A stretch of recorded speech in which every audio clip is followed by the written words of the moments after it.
ஜிஎஸ்ல ரொம்ப முக்கியமானது அப்படின்றது பாலிட்டி. ம். எல்லோருமே பாலிட்டிய வந்து முதல்ல படிப்போம் அப்படின்னு சொல்லுவாங்க. அது ரொம்ப சொல்லுவாங்க. இன்ட்ரஸ்டிங்கான சப்ஜெக்ட்ஸ். ஆமா. நம்ம நாட்டு நடப்பு பத்தி தெரிஞ்சுக்கலாம். தெரிஞ்சுக்கலாம். நம்மளுடைய சட்டங்கள் பத்தி தெரிஞ்சுக்கலாம். மத்திய அரசு, மாநில அரசு இந்த மாரி நெறைய விஷயங்கள நம்ம ம். நம்ம சுத்தி நடக்கக்கூடிய விடயங்கள நம்ம தெரிஞ்சுக்கிற ஒண்ணா ஆமா. இருக்கு. ம். 15 கேள்விகள் பாலிட்டிலருந்து வருது. ஜிஎஸ்ல ஒரு மிக முக்கியமான பார்ட். ஸோ ம். பாலிட்டி எந்த மாரி படிக்கலாம்? எங்கிருந்து படிக்கலாம்? என்னென்ன சோர்ஸ் புக்ஸ்லாம் நம்ம வந்து ஓகே. படிக்கலாம்? Standard books I mean school புக்ஸே போதுமானதா? இல்ல ஏதாவது நம்ம ரெஃபரன்ஸ் இருக்கு. புக்ஸ் ம். பார்க்கணுமா? இத எல்லாம் பத்திலாம் இருக்கு. சொல்லுங்க. ஓகே. நீங்க பாலிட்டி எடுத்துக்கிட்டீங்கன்னா, உங்களுக்கு குரூப் 1ல 40 கொஸ்டின்ஸ் பிரிலிம்ஸ்லயும், அது இல்லாம மெயின்ஸ்னா உங்களுக்கு 100 மார்க்ஸ்க்கு வரும்.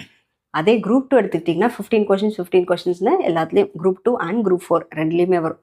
ஸோ இத நீங்க ஃபோக்கஸ் பண்றது அப்படின்னா, 3 லெவல். 1 6th 12th வரைக்கும் இருக்கிற பாலிட்டி புக்ஸ். ஓகேங்களா? உங்களுடைய ஸ்கூல் புக்ஸ். இது இல்லாம அட்வான்ஸ்டு புக்ஸ். தமிழ் மீடியம் அப்படின்னா பிரகதீஷ் பப்ளிகேஷன்ஸ் புக்கும், அது இங்கிலீஷ் மீடியம்னா லக்ஷ்மிகாந்த் புக்கும் நீங்கள் படிச்சுக்கலாம். அதை தவிர எக்ஸ்ட்ரா புக் எதுவும் போக வேண்டாம். அடுத்தது வேல்யூ அடிஷன். வேல்யூ அடிஷன்னா நீங்கள் மற்ற சின்ன சின்ன டாப்பிக்காக புது புக்கு வாங்காதீங்க. நீங்கள் கூகுள் படிக்கோங்க, இல்லைன்னா ஏஐ யூஸ் பண்ணிக்கோங்க. ஸோ இந்த மாதிரி பண்ணுங்கள். இது வந்து சோர்சஸ். ஸோ நீங்கள் எப்படி படிக்கணும் அப்படின்னா, சிலபஸ் ஓரியன்டாக படிக்கணும். நீங்கள் 6th 12th புக்கு படிக்கிறேன்னு படிக்கக்கூடாது.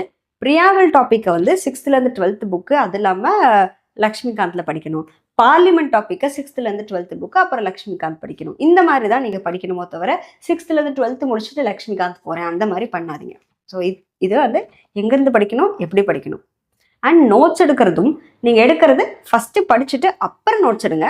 படிக்க படிக்க எல்லாமே இம்பார்ட்டண்ட்டாக ஃபீல் ஆகும். ஃபஸ்ட்டு டைம் ஒரு வாட்டி ரீட் பண்ணிட்டு அதுக்கப்புறம் நோட்ஸ் எடுங்க. அந்த மாதிரி பண்ணுங்க. ஓகே. இப்ப நெறைய டாபிக்ஸ் இருக்கு இல்லையா?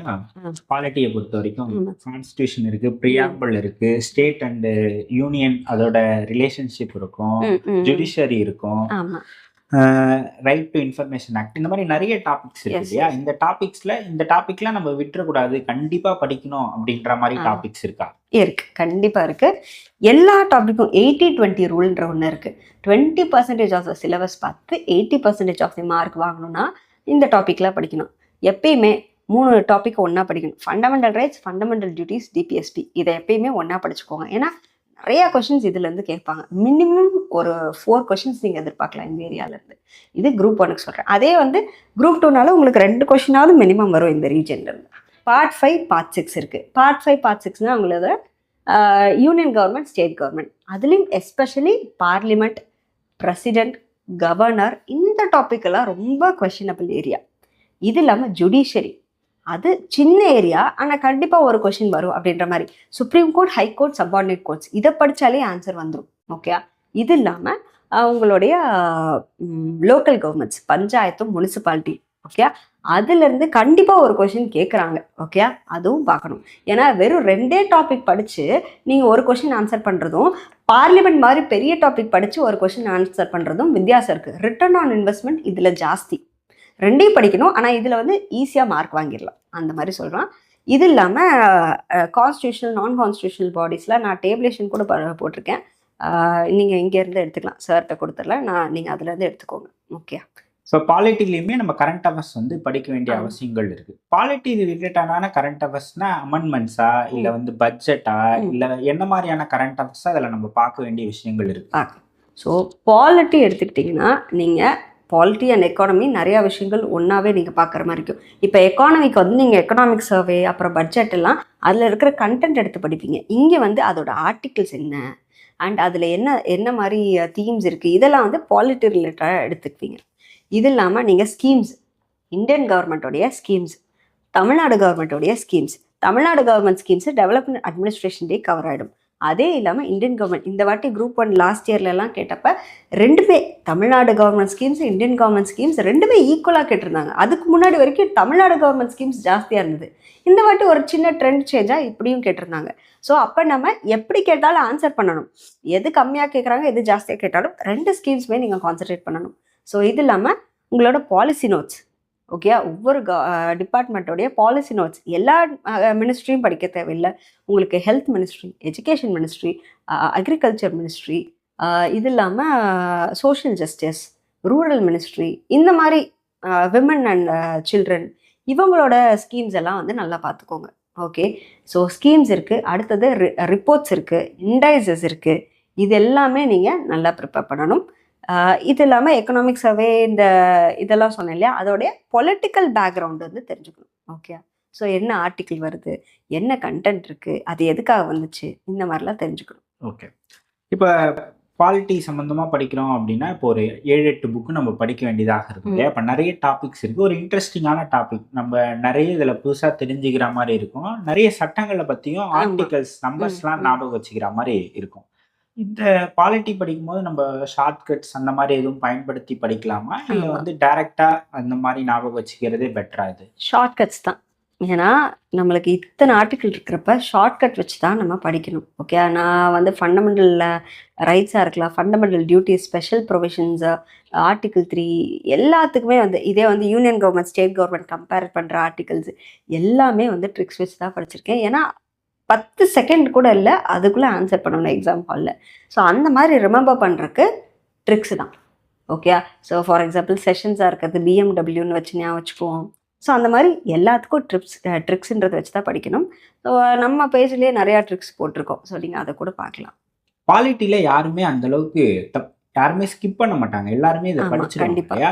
அப்போ வந்து எல்லாருமே ஸ்கோரிங் ஏரியாவா பாலிட்டியை பார்க்குறாங்க. அப்போ நம்ம இங்க தப்பு பண்ணோம் அப்படின்னா நம்ம பின்னாடி போறதுக்கு நிறைய வாய்ப்புகள் இருக்கு. ஏன்னா எல்லாரும் சரியா பண்ற இடத்துல நம்ம தப்பு பண்ணக்கூடாது, பின்னாடி போவதற்கான வாய்ப்பு இருக்கு. பாலிட்டிக்கு பிஒய்க்கு எப்படி பார்க்கறது அப்படின்னு கேட்குறேன். பாலிட்டிக்கு பிஒய்க்கு பார்த்தீங்கன்னா அது என்ன டாபிக் ஜாஸ்தி கேட்குறாங்க, எந்த மாதிரி கொஷின்ஸ் கேட்குறாங்க. ஃபார் எக்ஸாம்பிள் ஆர்டிக்கிள் பேஸ்டு கேட்பாங்க, பார்ட்ஸ் பேஸ்டு கேட்பாங்க, ஸ்கெடியூல்ஸ் பேஸ்டு கேட்பாங்க. இது இல்லாமல் பிரசிடென்ட், பார்லிமெண்ட், கவர்னர்ஸ் அந்த மாதிரி வர்றப்ப statement based questions, fundamental rights, டிபிஎஸ்பியும் ஸ்டேட்மெண்ட் பேஸ்டு கொஷின்ஸ்லாம் ஜாஸ்தி வரும். ஸோ எந்த மாதிரி டாபிக் என்ன மாதிரி கேட்குறாங்கன்றத பார்க்கணும். அதுதான் அங்கே தான் ப்ரீவியஸ் இயர் கொஷின் ஒர்க் ஆகுது. Okay, so previous year question பார்க்குறது மெயினாக வந்து ட்ரெண்ட் என்ன. ஓகே, நிறையா வந்து ஆர்டிகல்ஸ் எங்கெங்கேருந்து கேட்குறாங்க. எல்லா ஆர்டிக்கிளும் கிட்டத்தட்ட 448 ஆர்டிகல்ஸ்க்கு மேலே இருக்குது. ஓகே, இப்போ அதுக்கும் மேலேயே இருக்குது. ஸோ அது எல்லாத்தையும் நம்ம படிக்க முடியாது. அமெண்ட்மெண்ட்ஸ் 106 இருக்குது, 106ம் படிக்க முடியாது. அதில் இம்பார்ட்டண்ட் என்னென்னன்றது வெளியே கொண்டு வர்றதுக்கு உங்களோட ப்ரீவியஸ் இயர் கொஷின் ஹெல்ப்ஃபுல்லாக இருக்கும். அண்ட் கான்செப்ட் பேஸ்டும் எங்கேருந்து கேட்குறான், ட்விஸ்ட் வைக்கிறது எங்கேருந்து கேட்குறான், அதெல்லாமும் தெரிஞ்சுக்கிறதுக்கு ப்ரீவியஸ் இயர் கொஷின்ஸ் தான். ஓகே, ஐ மீன் இப்படி கேட்குறேன். இப்போ நம்ம நியூஸ் பேப்பர் படிக்கிறோம்னு வைங்களேன், இப்போ ஒரு அரசியல் கட்சி பற்றின செய்தி வருது அப்படின்னா அரசியல் கட்சி அதை எப்படி அதுக்கு வந்து அங்கீகாரம் கொடுக்குறாங்க, அரசியல் கட்சி எப்படி இயங்குது, இல்லை பிரதமர் எப்படி இயங்குறாங்க அப்படின்ற விஷயங்கள்லாம் நமக்கு தேவை. ஆனால் அது அரசியல் சார்ந்த செய்திகள் தான் அதிகமாக வரும் இல்லையா. இப்போ அரசியல் தலைவர்களை பற்றி நம்ம தலைவர்கள் பற்றி தேவையில்லை, ஆனால் அவங்களோட ஃபங்க்ஷன்ஸ் பற்றி நம்ம தெரிஞ்சுக்கணும். அந்த டிஃப்ரென்ஸ் மட்டும் சொல்கிறேன். இப்போ இதுக்கு எக்ஸாம்பிளாக எடுத்தால் இப்போ டிவிகே கட்சிக்கு சின்னம் கொடுத்தாங்க. ஸோ விசில் சின்னம்னு கொடுக்குறாங்க. ஸோ அது பார்க்குறப்ப நீங்கள் என்ன பார்க்கணுன்னா பேக்ரவுண்டில் பார்க்கணும். பேக்ரவுண்ட், ஸோ அந்த சின்னம் யார் கொடுக்குறா, எலெக்ஷனுக்கு சிம்பிள்னா யார் கொடுக்குறா, எலெக்ஷன் கமிஷன் கொடுக்குறாங்க அப்படின்றது தெரிஞ்சுக்கிட்டு எலெக்ஷன் கமிஷன் பற்றி படிக்கணும். ஸோ ஒன்று அந்த எலெக்ஷன் கமிஷன் பற்றி படிக்கிறது, இன்னொன்று அந்த சின்னம் வந்து என்ன, ஃப்ரீ சிம்பிள் இருக்குது, பெர்மனன்ட் சிம்பிள்னு 2 இருக்குது. யார் யாருக்கு என்னென்ன சிம்பிள், ரெகக்னைஸ்டு பார்ட்டிக்கு பெர்மனன்ட் சிம்பிள், அன்ரெகக்னைஸ்டு பார்ட்டி அதாவது டிவிகே மாதிரி இருக்கிற கட்சிகளுக்கு ஃப்ரீ சிம்பிள் தருவாங்க. ஸோ அதெல்லாம் என்னென்ன, இது ஒரு பேக்ரவுண்டாக தெரிஞ்சுக்கணுமோ தவிர ஒரே ஒரு நியூஸ் தான் டிவிகே கட்சிக்கு விசில் சின்னம் கொடுத்துருக்காங்க அப்படின்றது தான். ஆனால் கொடுத்தது எலெக்ஷன் கமிஷன் பற்றியும் படிச்சிட்டோம், அந்த சிம்பிள் கொடுத்த ப்ரொசீஜர் பற்றியும் படிச்சிட்டோம். அப்போ பாலிட்டியோடைய கரண்ட் அஃபேர்ஸ்லேருந்து நம்ம ஸ்டாட்டிக் படிச்சிருக்கோம். எந்த ஒரு டாபிக்னாலும் இப்படி தான் நீங்கள் படிக்கணும். இப்போ உங்களுக்கு அடுத்தது பட்ஜெட் வரப்போகுது. பட்ஜெட் வரப்போ பட்ஜெட் யார் ப்ரெசென்ட் பண்ணுறா, என்ன ப்ரெசென்ட் பண்ணுறாங்க, என்னென்ன பாயிண்ட் இருக்குது, அதெல்லாம் வந்து கரண்ட் அஃபேர்ஸு. அதுலேயே வந்து பட்ஜெட் பற்றி பேக்ரவுண்டு, பட்ஜெட் வந்து எப்போ ஸ்ப்ளிட் ஆச்சு, எப்போ மறுபடியும் ஒன்றாச்சு, ரயில்வே பட்ஜெட், இதெல்லாம் என்னென்ன, இது இல்லாமல் என்னென்ன அக்கௌண்ட்ஸ் எல்லாம் இருக்குது, கன்சாலிடேட்டட் ஃபண்டு அந்த மாதிரி என்னென்னலாம் இருக்குது, இதெல்லாம் வந்து நீங்கள் பட்ஜெட் படிக்கிறப்ப உங்களோட பாலிட்டி புக்கில் இருந்து படிச்சுக்கணும். பாலிடிக்ஸ் தான், சின்னம் வந்தது பாலிடிக்ஸ் தான், அதுலேருந்து நம்ம பாலிட்டி எடுத்துக்கிறோம் இல்லையா, அந்த மாதிரி தான் போகணும். பாலிடிக்ஸ் படிக்காதீங்க, பாலிட்டி படிங்க.